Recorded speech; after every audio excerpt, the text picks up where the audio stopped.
गुरुर्ब्रह्मा गुरुर्विष्णु गुरुर्देवो महेश्वरा गुरुर्साक्षात् परं ब्रह्म तस्मै श्री गुरुवे नमः। नीलाम्बुश्यामलकोमलांगं सीतासमारोपित्वामभागं पाणौ महाशायक्चारुचापं नमाविरामं रघुवंशनाथम्। त्वमेव माता च पिता त्वमेव बन्धु च सखा त्वमेव विद्या च धरणं त्वमेव सर्वं मम देव। वासुदेवसुतं देवं कंसं चाणूरमर्दनं देवकी परमानन्दं कृष्ण वन्दे जगद्धाम। प्रिय बंधुओं, देवियों व सज्जनों, ये जीवन आपका अपना है और ये आपको परमात्मा ने दिया है। माता पिता भी निमित्त मात्र हैं। ये जीवन भविष्य में वैसा हो जाएगा जैसा तुम चाहोगे। इसीलिए तो मानव जीवन की महिमा का बखान समस्त वेद शास्त्र करते हैं। पशु के जीवन की चर्चा किसी भी ग्रंथ में नहीं है। यहां अधिकांश लोग पैदा तो मनुष्य की तरह होते हैं, लेकिन मरते पशु की भांति हैं। ऐसा नहीं है कि पैसा, पद और संपत्ति ना होने के कारण लोग दीन और दुर्बल होते हैं। यहां लोग अपने में ना रहने के कारण दीन और दुखी होते हैं। असली शक्ति उस करुणा निधान भगवान ने मनुष्य के भीतर रखी है। ये इंसान उस शक्ति से पूरी जिंदगी अनजान ही रहता है। सारी उम्र लोग बाहरी चीजों को खोजने में, इकट्ठा करने में गंवा देते हैं। धन हो, पद हो, प्रतिष्ठा हो, इसी के पीछे दौड़ते रहते हैं। और एक दिन मौत आकर कह देती है कि जीवन असत्य था, झूठ था। जो कमाता है इंसान सब यहीं धरा रह जाता है। श्रीमद् भागवत कथा कहती है कि जो व्यक्ति अपने जीवन में भक्ति को उकसा देता है, वो अपने जीवन को सत्य साबित करके दिखा देता है। बस थोड़े से ध्यान, भक्ति और थोड़े से विवेक की जरूरत होती है। जैसे मैग्नेट लोहे को अपनी तरफ खींच लेता है, जैसे चुंबक लोह को खींचता है, वैसे ही परमात्मा की चुंबकीय शक्ति इंसान को अपनी तरफ खींच लेती है। उस परमात्मिक ऊर्जा का जो भंडार है आपके भीतर, उसे ठीक से समझने का प्रयास किया करो। आत्मा से जुड़ते ही व्यक्ति परमात्मा से जुड़ जाता है। कल आपने सुना कि इस जगत की रचना करने के लिए जब ब्रह्मा जी को आदेश दिया गया, उस समय पृथ्वी जो थी पाताल में थी और नारायण भगवान को वराह रूप धारण करना पड़ा था। दैत्य हिरण्याक्ष जो कि पृथ्वी को उठाकर पाताल में ले गया था, उसे भगवान लड़कर के जल से बाहर लाए थे। आपको बता दें कि हिरण्याक्ष और हिरण्यकश्यप ये दो भाई थे।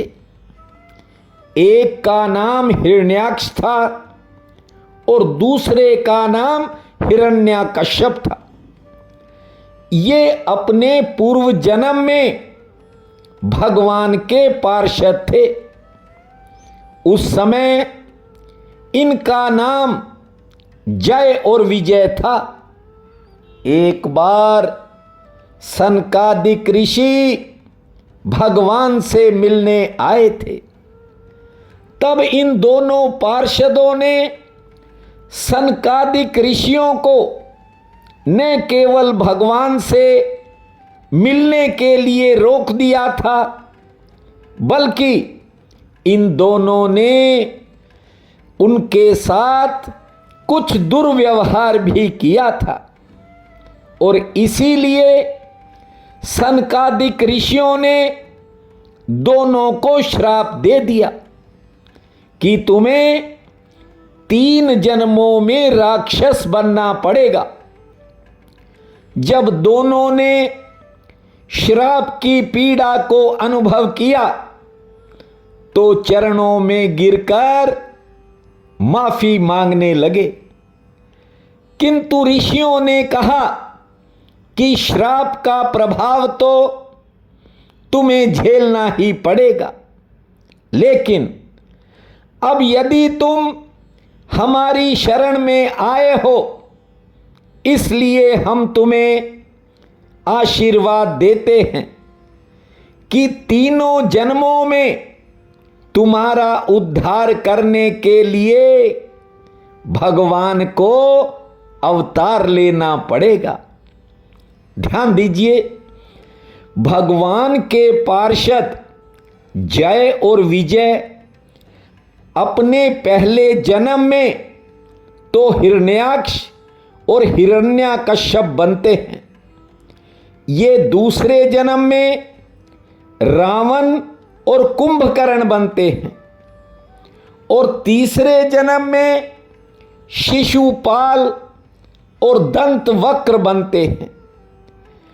3 जन्म लेने के बाद इनका उद्धार हो जाता है। जैसा कि आपने सुना कि हिरण्याक्ष राक्षस को भगवान वराह ने मारा और हिरण्यकश्यप को मारने के लिए भगवान को नरसिंह रूप धारण करना पड़ा था। आध्यात्मिक दृष्टि से बात को समझिए। हिरण्याक्ष क्रोध का रूप है और हिरण्यकश्यप ये काम है। इंसान के जीवन में जब तक काम और क्रोध रहते हैं, तब तक इंसान शांति से बैठ नहीं सकता। कामी और क्रोधी व्यक्ति को शांति नहीं मिलती, ना ही तनाव मुक्त जीवन मिलता है। भागवत कथा कहती है कि एक व्यक्ति की इंद्रियों में इतनी प्रबल आग होती है कि उसे पूरे संसार की भोगने वाली सारी वस्तुएं भी मिल जाएं तो भी इंद्रियों की आग को बुझाया नहीं जा सकता। इस दुनिया के भोगने योग्य समस्त पदार्थ भी एक आदमी को थमा दो, फिर भी वो तृप्त नहीं हो सकता। और अब तो दुनिया में अरबों की आबादी है।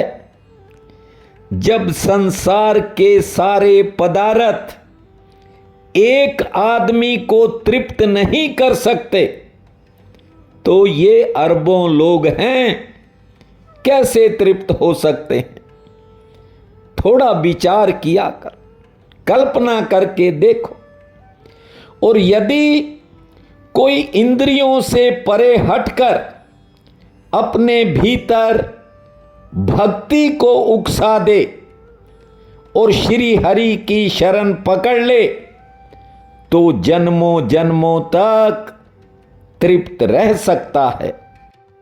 गोविंद मेरो है, गोपाल मेरो है, गोविंद मेरो है, गोपाल मेरो है। अरे बाके बिहारी नंदलाल मेरो है, अरे बाके बिहारी नंदलाल मेरो है। गोविंद मेरो है, गोपाल मेरो है, गोविंद मेरो मेरो है, गोपाल मेरो है।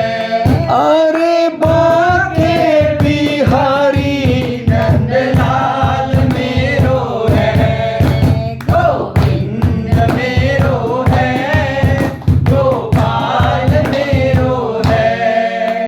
श्रीमद् भागवत कथा कहती है कि संसार के सभी विषय विष के समान हैं। सब विषय जहर के जैसे हैं। फिर इनसे शांति की उम्मीद कैसे कर लोगे? विषयों से ना तो कोई शांत हुआ है और ना ही हो पाएगा। ये जो काम और लोभ की आग है ना, इससे व्यक्ति हर समय जलता ही रहता है। भागवतकार कहते हैं कि संसारिक मनुष्य काम और लोभ की आग में जल रहा है। यहां हर कोई एक ही बात सोच रहा है कि पैसा कैसे कमा लें, धन कैसे कमा लें, ताकि फिर चैन की नींद सोया करें, आराम से अपनी जिंदगी व्यतीत करेंगे। यही कारण है कि वर्तमान समाज में पैसे की प्रधानता हो गई और संवेदनशील लोग बहुत कम हो गए। धनवान के साथ तो दूर के रिश्तेदार भी जुड़ने की फिराक में रहते हैं और गरीब के अपने करीबी ही मुंह मोड़ कर खड़े हो जाते हैं। इसीलिए यहां हर कोई पैसे की अंधी दौड़ में शामिल है। शास्त्र कहते हैं, धन संपत्ति से ना तो आज तक किसी को शांति मिली है और ना कभी आगे मिल सकेगी। यदि संपत्ति से ही कोई शांत रह सकता तो रावण से बड़ा कोई अमीर खोजना मुश्किल है।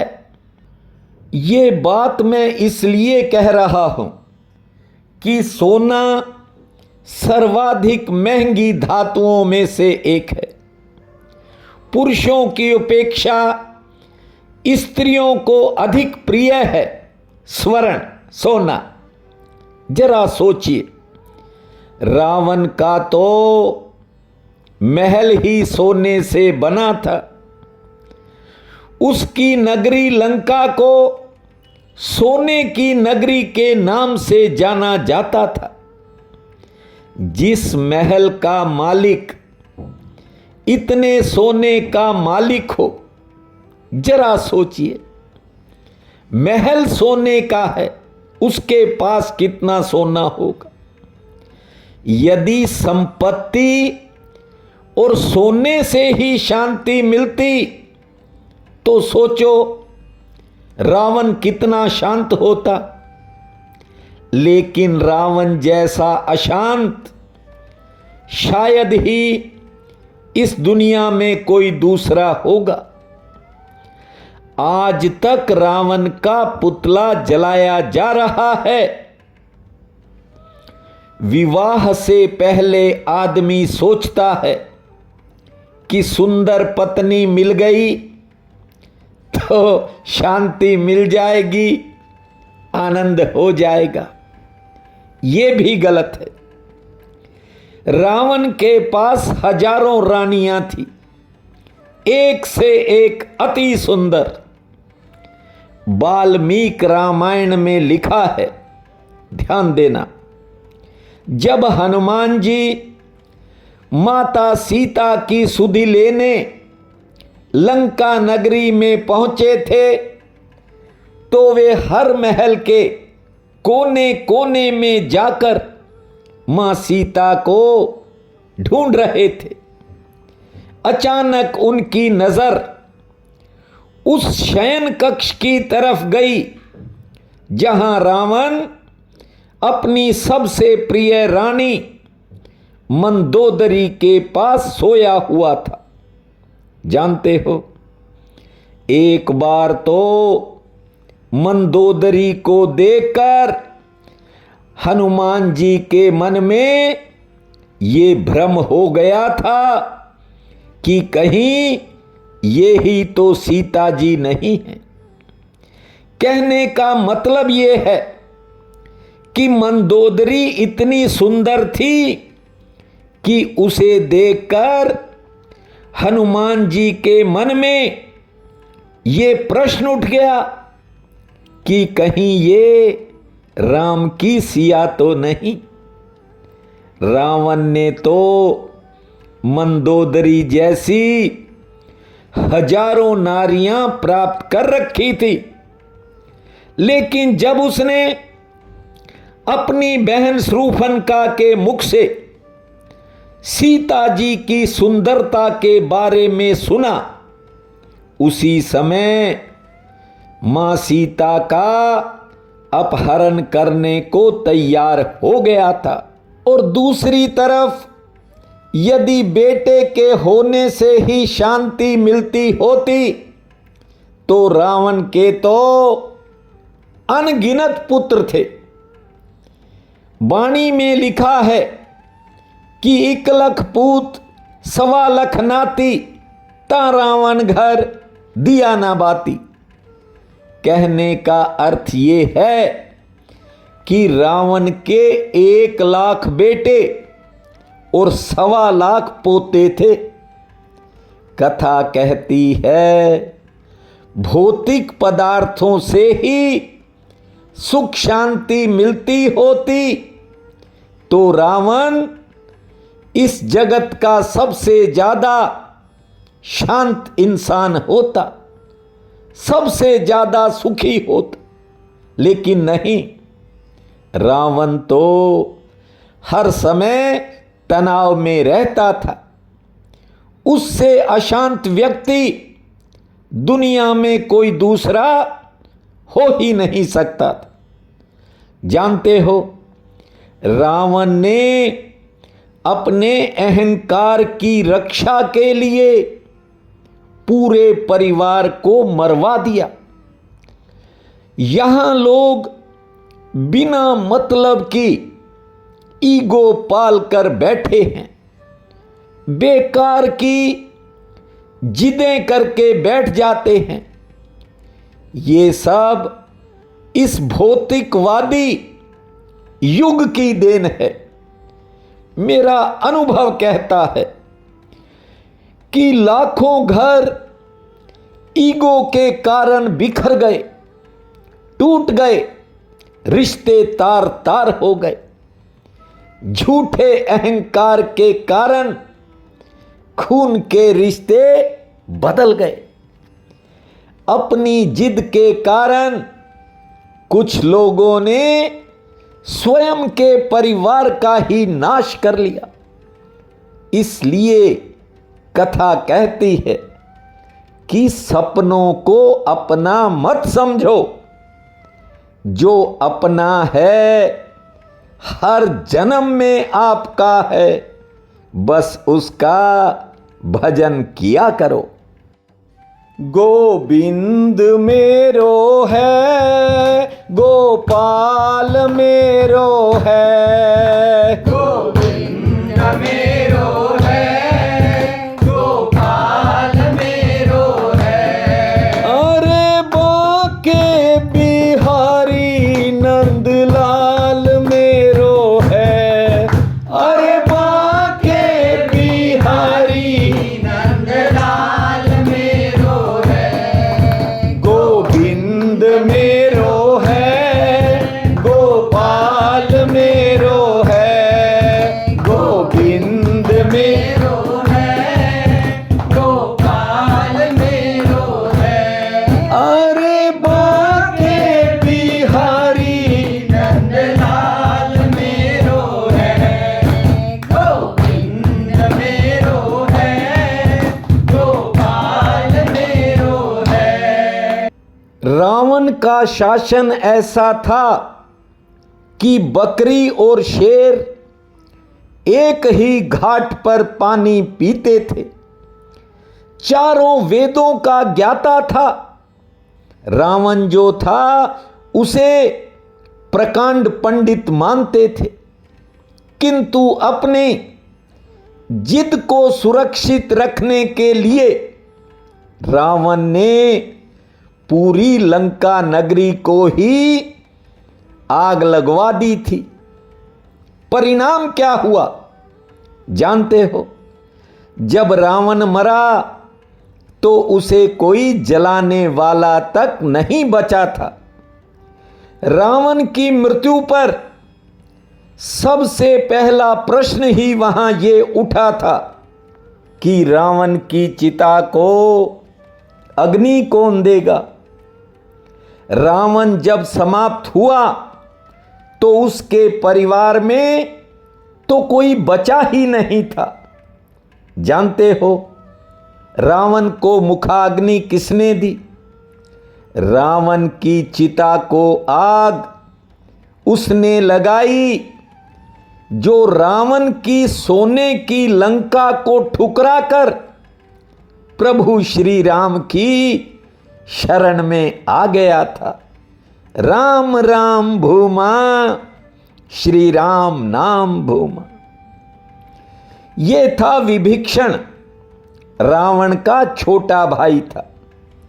जब रावण ने नारायण भगवान का तप किया, उस समय रावण के भाई कुंभकर्ण और विभीषण ने भी तप किया था। और जब तप से प्रसन्न हुए नारायण भगवान तो कहा मांगो, क्या वरदान मांगते हो?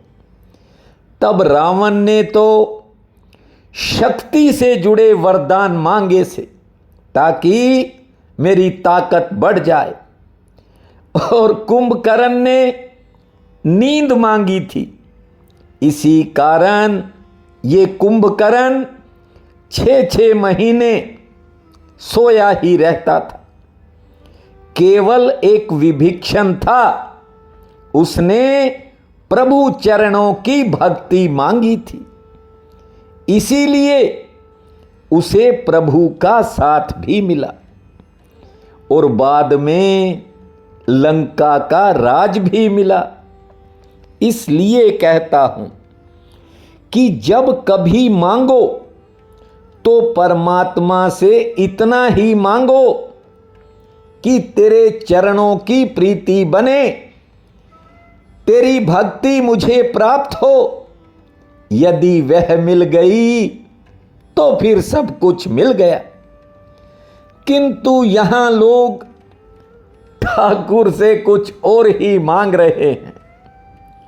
ज्यादातर लोगों को तो यह भी नहीं पता कि वे क्या मांग रहे हैं। ये जीव तो लोभ में फंसकर केवल वही मांगता है जो उसे दिखाई पड़ता है। ध्यान दीजिए, हिरण्याक्ष का अर्थ है लोभ। इसलिए तो दैत्य हिरण्याक्ष पृथ्वी को पाताल लोक में ले गया था। कारण यह है कि इस धरती के भीतर हीरे मोतियों से लेकर तमाम खनिज पदार्थ छिपे पड़े हैं। लोभी था, और लोभी व्यक्ति हमेशा अपनी संपत्ति को छिपा कर रखता है। समझदार व्यक्ति संपत्ति पाकर दान करता है। ध्यान दीजिए, जो छिपा कर रखता है वो हिरण्याक्ष की तरह नेस्तनाबूद हो जाता है। छिपाने वाला सदा बर्बाद होता है, और जो परोपकार में लगाता है वो सदा आबाद रहता है। चिड़ी चोंच भर ले गई, नदी न घटियो नीर, दान दिए धन ना घटे, ये कह गए भक्त कबीर। समुद्र में से चिड़िया एक चोंच भरकर पानी ले जाए तो नदी का पानी घट नहीं जाता। इसीलिए कबीर साहब कहते हैं कि दान देने से धन कभी घटता नहीं है। ठीक से समझा रहा। ध्यान दो, गाजर, मूली, मूंगफली, आलू, ये अपनी संपत्ति को जमीन में दबा कर रखते हैं। जमीन के बाहर तो केवल इनके हरे हरे पत्ते दिखाई पड़ते हैं। असली माल तो जमीन के नीचे गड़ा होता है। नहीं देखा तो देख लेना जाकर। आलू, मूली, मूंगफली, गाजर ये कहीं दिखाई नहीं पड़ती। खेत में तो हरे हरे पत्ते ही दिखते हैं। जानते हो, जब इन चीजों को किसान उखाड़ता है तो इनकी जड़ें भी उखड़ जाती हैं। इनकी जड़ें रहती ही नहीं।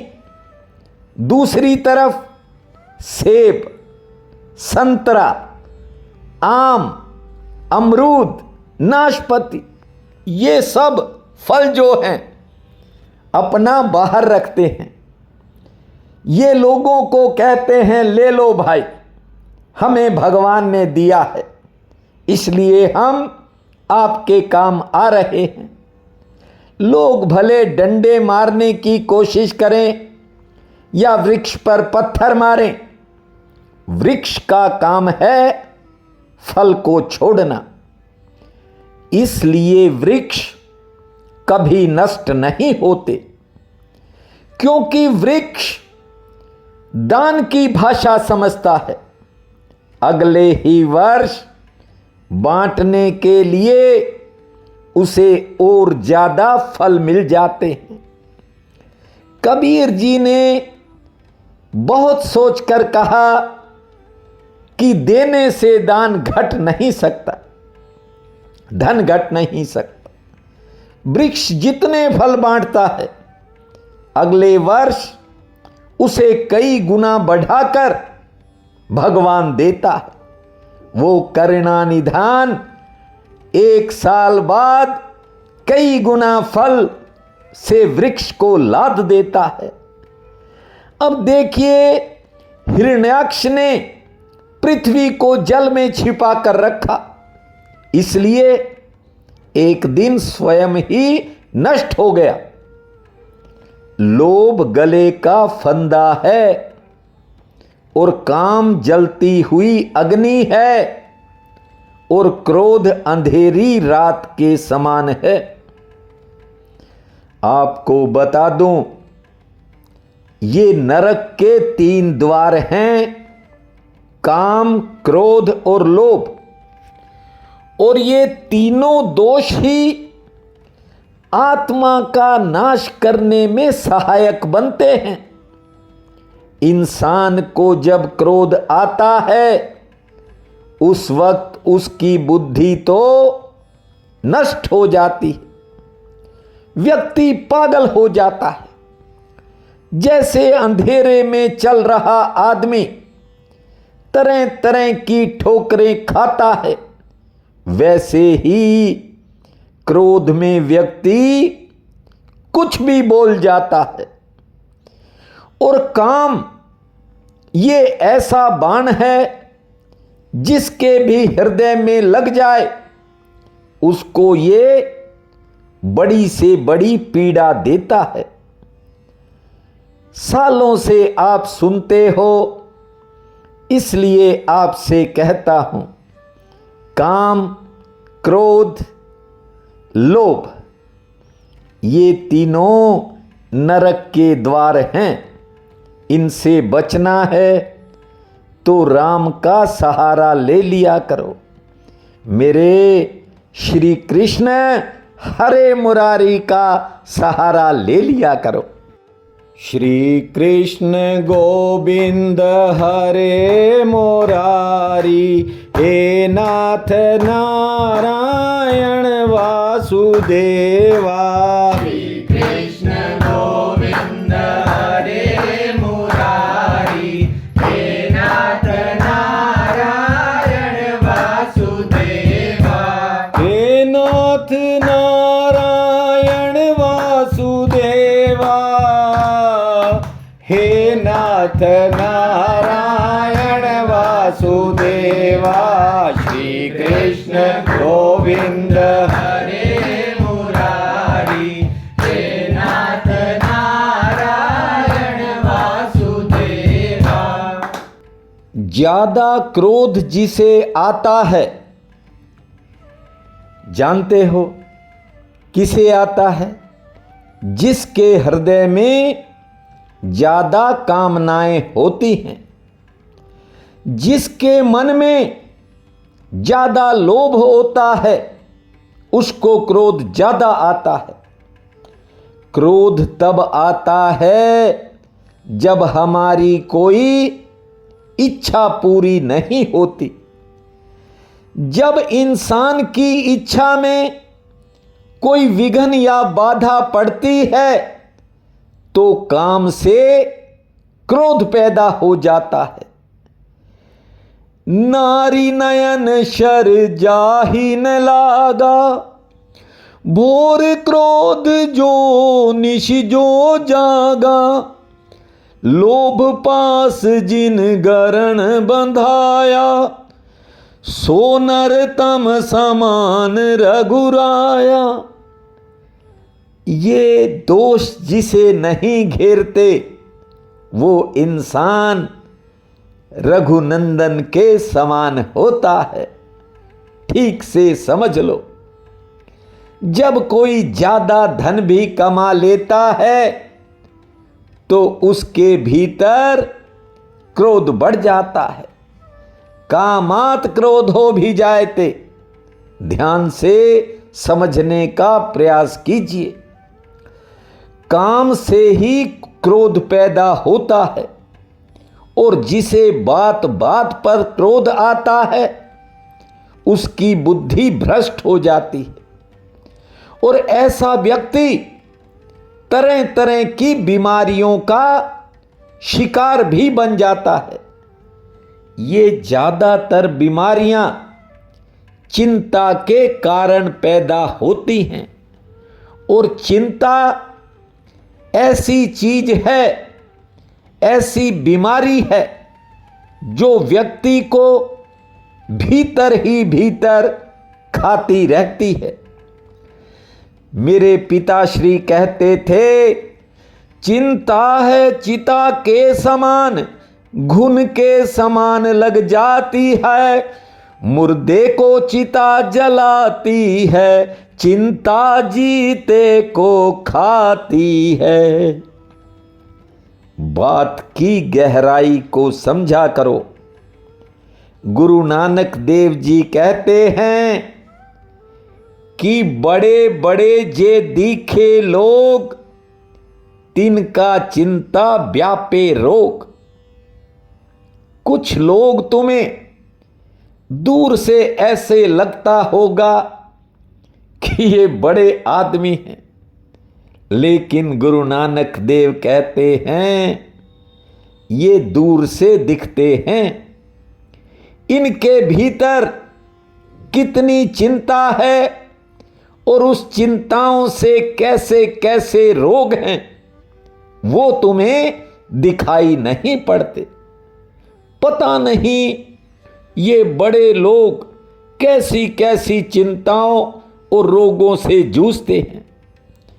हिरण्याक्ष ने धरती को छिपा कर रखा, भगवान ने वराह रूप धरकर हिरण्याक्ष का वध किया। वराह भगवान यज्ञ का रूप हैं और किसी भी यज्ञ में किया गया दान अक्षय फल प्रदान करता है। संपत्ति को सत्कर्म में नहीं लगाया तो ये अपने आप किसी कुकर्म में भी जा सकती है। ये संपत्ति ही है साहब जो व्यक्ति को गलत रास्तों पर ले जाती है। इसी कारण बहुत से लोगों का विनाश भी हो जाता है और वैसे भी धन ठहरता नहीं है, कहीं न कहीं लग जाता है। इसका काम है चलना, करेंसी इसीलिए इसको कहते हैं। उसी प्रकार ये परमात्मा का जीवन है, ये भी चलता रहता है। इसे ठाकुर के निमित्त लगाओगे तो ये जीवन यात्रा आसानी से होगी, आनंद से होगी। जब भी समय मिले ठाकुर का स्मरण किया करो। कल आपको फिर भगवान के अन्य अवतारों की कथा सुनाएंगे। अब सीधा हरि शरण में जाएंगे। हरि शरणम हरि शरणम हरि शरणम हरि शरणम हरि शरणं हरि शरणं हरि शरणं हरि शरणं हरि शरणम हरि शरणम हरि शरणम हरि शरणम हरि शरणं हरि शरणं हरि शरणं